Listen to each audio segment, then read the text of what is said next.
You want to make sure that you're with a team that has experience, has gone full circle um, on several properties, and I know it's scary on your first one. We partnered with people who had experience, so that's how we did it. And so I would say almost to some people, don't go out and do the first one on your own.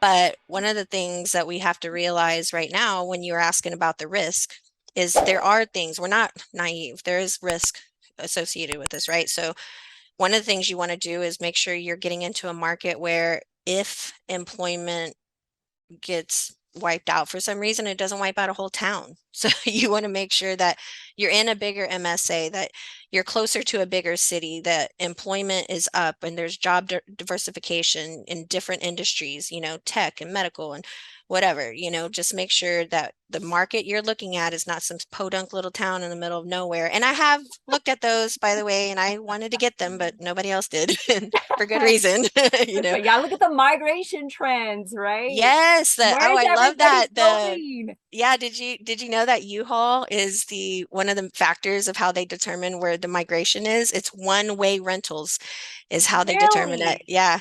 Yeah, it's That pretty is interesting. that is new to because I always try to look up like, okay, how do they figure out these migration trends? And so one, everybody also always tells me follow Starbucks. They are major diggers and marketing.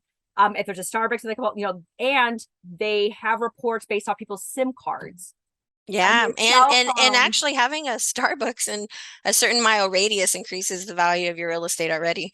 Like, yeah, right? so they're not going to go into a place that isn't going to have some sort of growth coming. Um, there's a small town up the road that I've known for 10 years that the growth was coming here. And I happened to have a conversation with an investor today. And I said, I've known for 10 years, I have not invested over there, but I've known for 10 years. It's really close to Austin. So of Mm-hmm. course you're going to have that with everything going on with Tesla and Oracle and all that. Yeah. But you definitely want to be in a bigger MSA.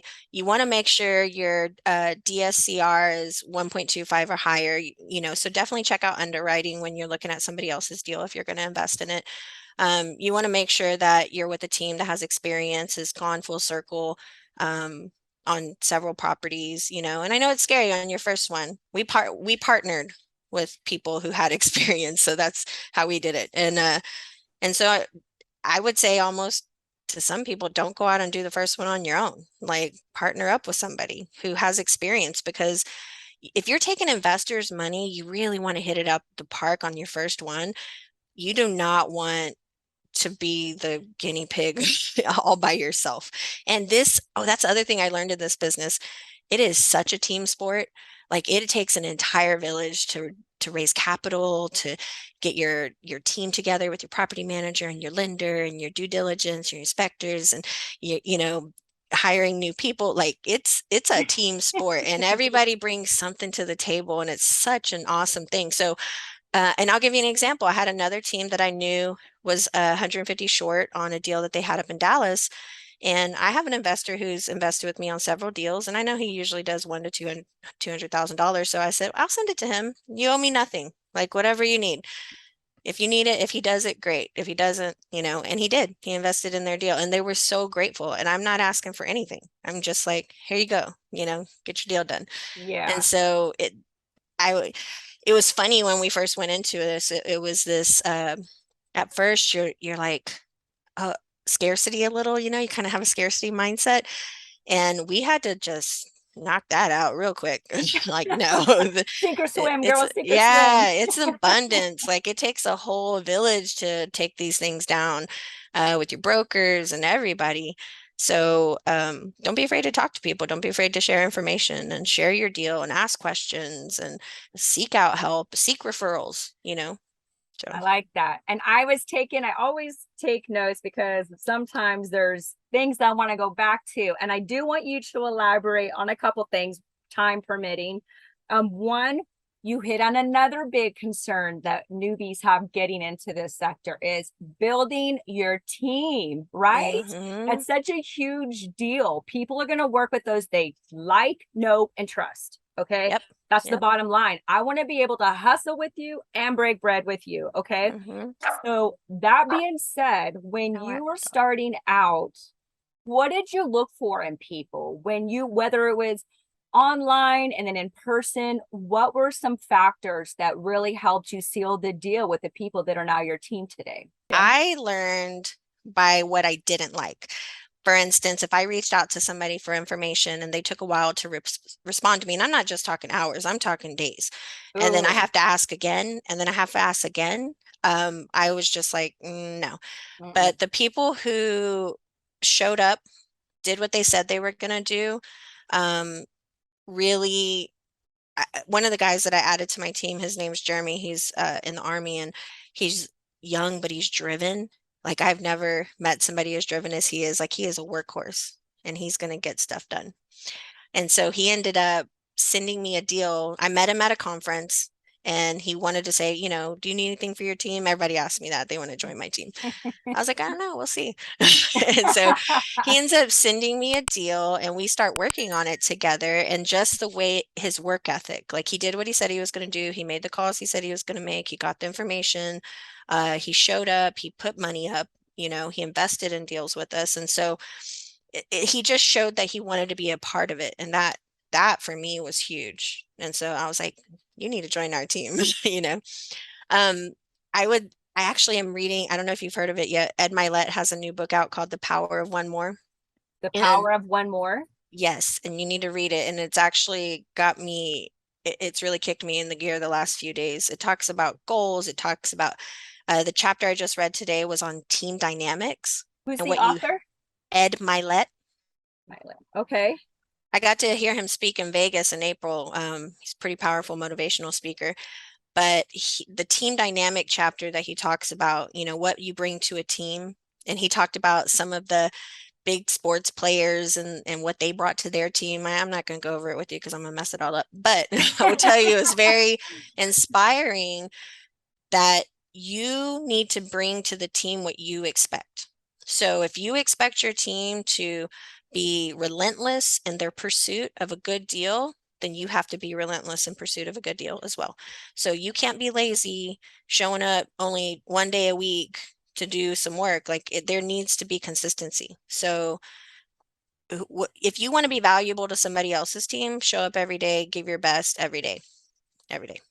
I love it. That's so Yeah. good. You would Yeah. think it was be not, and this might sound bad, but whatever, I'm gonna say it anyways. You would think that would be common sense. That You would would be think, common yeah. sense, but common sense is not so common, y'all. It's not. Yeah. And our Human family, beings love to create drama in our life for some reason. no, Like we're like, don't we're gonna be a victim for the procrastinate. love of God and be a hard worker. And I'm happy that the gentleman, and would you say his name was Jeremy? Jeremy, yeah. Jeremy is our family's all military, so Army, Marines, Oh, Navy. totally. So I Yeah, my know uncle is our that. underwriter and he's Yeah, Navy. And so like, you some of these, know, yeah, I that's love these military guys. I love it. They hustle, they hustle. You get it done. Can I swear? Yeah. I'll Yeah. get it done if they decide to Yeah. edit it. They're gonna That's bleep it out. great. And I love that you recommended the book. Because that was also another one of my questions is I know Michael Blanc is a source of information. I love him. I know you mentioned Bigger Pockets. Where else do you recommend our viewers to go to for sources and information that you feel are credible and it's an easy listen or an easy read to comprehend?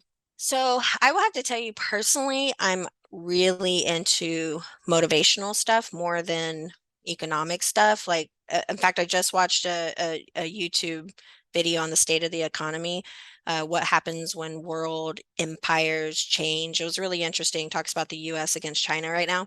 Oh yeah. But normally I don't fall for that stuff. More normally I'm Ed Milet, Brian Buffini, Donald Miller. Like I'm into motivational. I'm into telling stories. I'm into being authentic and real and inspired and have high energy. So a lot of what I listen to is that. So the podcast I listen to is the Ed Milet Show, the Brian Buffini Show, the Donald Miller's Business Made Simple and Marketing Made Simple. And then books, if I could tell you books, one of the best books that I've read, I read it I started reading it in 2021. It's called hold on, I have it on the shelf. It's called The Energy of Money. And I'm going to butcher, I don't remember the author's name. I'll have to look it up. But an investor told me about it in passing a year and a half ago. They were a keynote speaker at an event, and they said, and just in passing, she pauses and she said, "Has anybody read Energy and Money?" And we're like, "No." She was like, "You need to read it." And then I just downloaded it right then. And it took me about 6 months to pick it up. But for those who have trouble talking about money, I mean, if you're not used to talking about $1 million or $20 million or $50 million and it be real to you, or you can't ask somebody if they'd be willing to invest 50 or $100,000 in your next deal, read the book, because a lot of that has to do with yourself, your beliefs, your upbringing, your limiting beliefs. And she helps you. I mean, you got to do work in this book. Like, you have assignments, you got to write things down, good Holy. and bad. Like, she digs in and helps you pull out these misconceptions and where they come from in your life and helps you kind of get rid of them. But that book was a game changer for me.